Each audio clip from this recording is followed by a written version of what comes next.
Hello everyone, it's the Massey Ferguson 165 lift pump rebuild, and the motor started up ice cold with nothing. And amazing how good this motor is.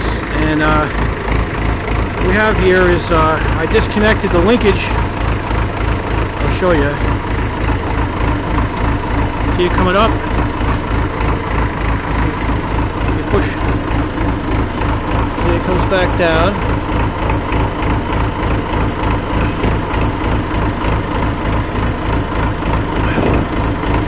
Trying to bleed the air out of it right now a little bit. Let's see. Ready? Coming up slow.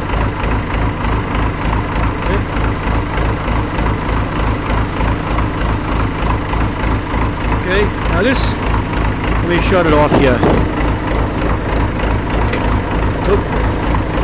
This one here. Okay. Well, the thing hasn't run for months. And it just instantly started. Anyway, I left this cover off for now to show some important details here. Again, here we go with the light. But as you're running it, you can fill the oil up to about that bottom stud, and maybe about 5 gallons, just to get it to check out. And there's an adjustment thumb wheel on there against that little roller pin I told you about that has to get put in between the forks. And you take up the slack, any slack that would be, when you move these, you should see, you know, the piece move rather quickly.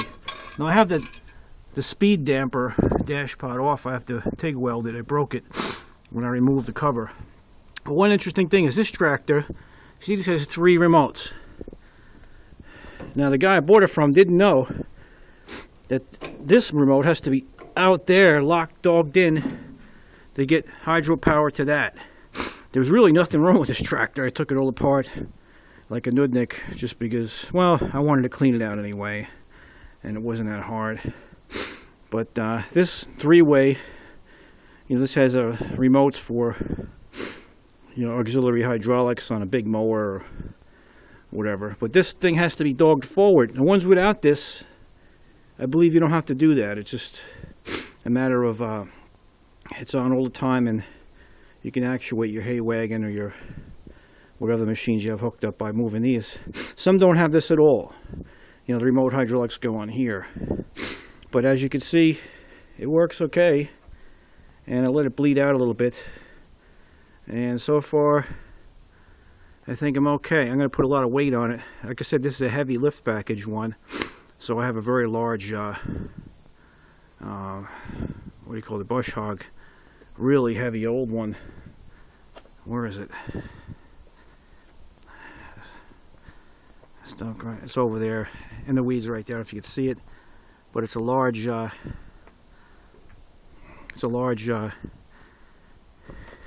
me see if I can get it over here.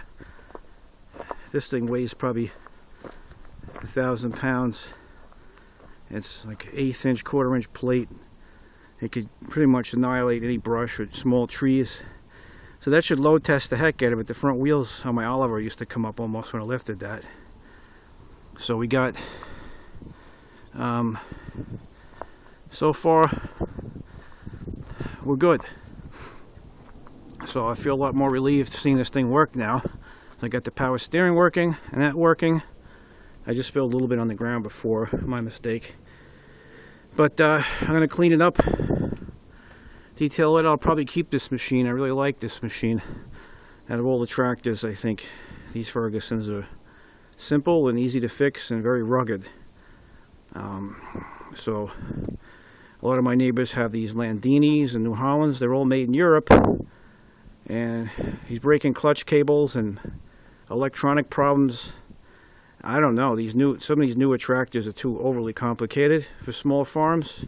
Mahendra, actually, the one made in India, is actually really nicely made. It's something like this almost. It's, you know, old school, very simple and rugged Mahendras. So I was impressed with them.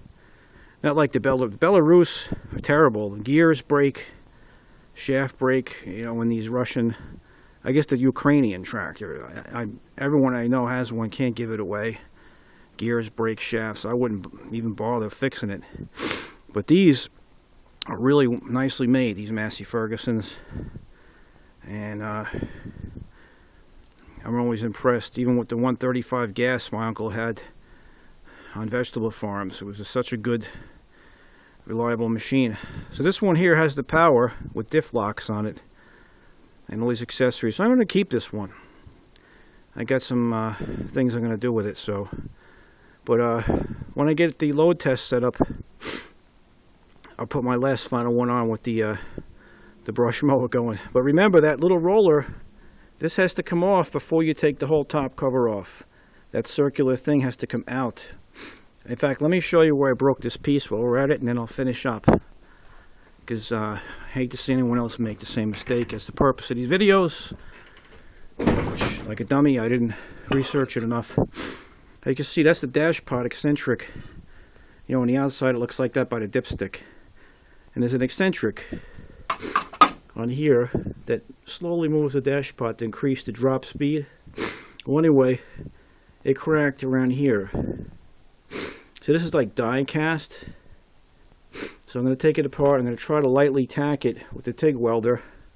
I might just, you know, slowly get it to tack and JB weld it a little bit too. A combination of both. If not, they have these covers in Pennsylvania at Wenger's. There's some big tractor used places out in Pennsylvania. So it wasn't that much, but I'll try to fix it. So I'm an old school type guy. That's what we got to go back to. One thing that impressed me, if you get a chance, look at the Russian. You know, everyone beats up on the Russians. The Russians really get a lot done with not much money, and they build a lot of their own equipment and fix stuff.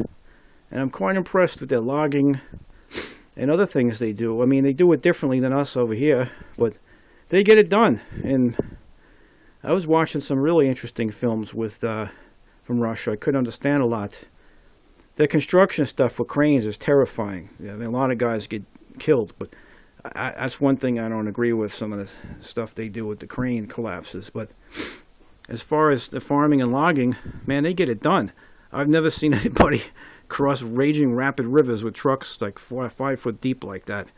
So we could learn a little bit from them and try to fix our own equipment and repair things and not just buy new stuff all the time.